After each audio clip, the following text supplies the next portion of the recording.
बाप मराठा समाजाच्या पाठबळाची आणि आशीर्वादाची आम्हाला गरज. आम्ही मरेपर्यंत हटणार नाही हा शब्द मराठा समाजाला. परंतु 20 जानेवारीला समाज आंतरवालीतून निघतोय.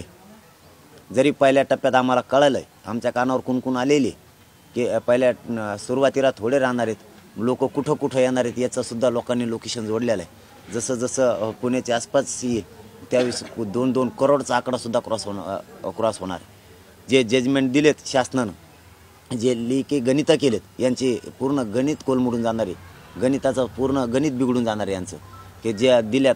कारण ते आपल्यालाच विचारायचे आणि सरकारला माहिती पुरवायची किती वांधा नाही. यावेळेस मराठ्यांनी सांगितलंच नाही, काहींनी सांगितलं, काहींनी सांगितलंच नाही. मराठी हुशार झाले, त्यांचं गणित चुकणार आहे 100%. परंतु माझी मराठा समाजाला विनंती, एक असो, एकटा मनोज जरांगे असो किंवा 1 लाख चलत असो, मी मात्र मुंबईला 20 जानेवारीला इथून निघतोय.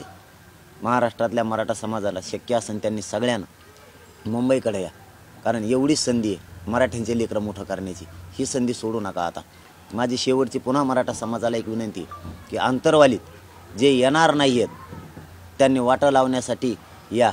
आणि मराठवाड्यातल्या माता माऊल्यांनी, गोदापट्ट्यातल्याही माता माऊल्यांनी, जालना जिल्हा आणि बीड जिल्ह्यातल्या विशेष करून जास्तीत जास्त माता माऊल्यांनी ताकदीनं जे मुंबईकडं पोरं चालले त्यांना वाटा लावण्यासाठी शेवटच्या मुक्कामापर्यंत या. आणि आपण आपले वाहनच घेऊन या, म्हणजे वापस तुम्हाला जायला सुद्धा सोपं आहे. हे प्रत्येक जिल्ह्यानं करायचं. म्हणजे बीड आणि जालना जिल्ह्यानं इथून वाटा लावायला पहिल्या मुक्कामापर्यंत यायचं. ज्यावेळेस आपण नगर जिल्ह्यात जातो त्यावेळेस नगर जिल्ह्यातल्या लोकांना सुद्धा त्या मुक्कामाच्या ठिकाणापर्यंत वाटा लावायसाठी यायचं. तिथून पुढच्या नाही. असं मुंबईपर्यंतच्या जिल्ह्यानं मुक्कामाच्या ठिकाणापर्यंत येण्यासाठी त्यांच्या शिवाच्या हद्दीवर त्यांनी यायचं. उदाहरणार्थ पुणे नगरच्या हद्दीवरती पुण्यांच्या जिल्ह्यातल्या बांधवांनी यायचं. नगरच्या हद्दीच्या बॉर्डरवर नगर जिल्ह्यातल्या बांधवांनी यायचं. आणि बीड जिल्ह्यातल्या शिवाच्या हद्दीवर बीड जिल्ह्याने यायचं. तसंच नवी मुंबईच्या लोकांनाही त्याच पद्धतीने यायचं. फक्त मराठवाड्यातल्या सगळ्या बांधवांनी ज्यांना मुंबईला या रॅलीत सहभागी व्हायचं आहे, या पायी दिंडीत सहभागी व्हायचं, त्यांनी आंतरवालीला यायचं. आपण सगळे सोबत 20 तारखेला आंतरवालीहून इथून निघू. आणि जे येणार नाही आहेत त्यांनी वाटा लावायसाठी सुद्धा आंतरवालीतच आपण आपले आहेत ते मराठ्यांनी वाहनं बाहेर काढा. मराठवाड्यातले जेवढे वाहन आहेत मराठ्यांच्या मोटरसायकली काय काय असतील ते वाटा लावण्यासाठी या पहिल्या मुक्कामापर्यंत. पहिल्या मुक्कामावर वाटा लावा आणि आपण वापस जा. याच्यामध्ये कुठे कुठे आता तुम्ही सांगितलं, पण कुठे कुठे कसं लोक सहभागी होऊ शकतात? पुन्हा लोक पुण्याकडे जास्त सहभागी होणार आहे.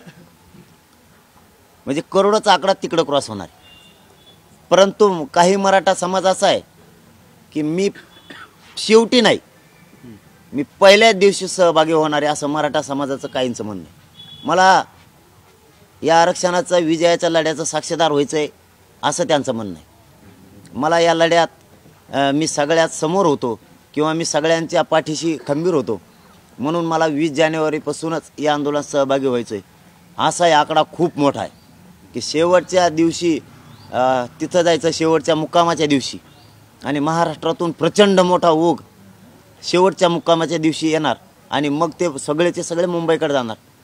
आणि काहींचं म्हणणं असं आहे की आम्ही पहिल्या दिवसापासून आम्हाला साक्षीदार व्हायचं आहे, आम्ही 20 जानेवारीपासूनच आंतरवालीतून सहभागी होणार आहे. वाहनांचं कोणती वाहनं असणार आहेत आणि ती पायी मोर्चाच्या त्या पायी आंदोलनाच्या अगोदर मागे असणार आहेत का पुढे असणार आहेत? त्या वाहनांचं काय ते आता पहिल्या मुक्कामात आम्ही त्यांचं व्यवस्थित प्लॅनिंग लावणार आहे. कारण हे पहिला दिवस असल्यामुळं पहिल्या दिवशी ते नियोजन होणारच नाही, मुक्कामाच्या ठिकाणी ते होणार आहे. वाहनं मात्र सगळे आहेत. म्हणजे आता वाहनाचं नाव सांगायला घेत नाही, सगळे आहेत. रिक्षापासून ट्रॅक्टरापर्यंत, टेम्पो, ट्रका, सगळं काहीच नाही असं. सगळेचे सगळे वाहनं घेतले.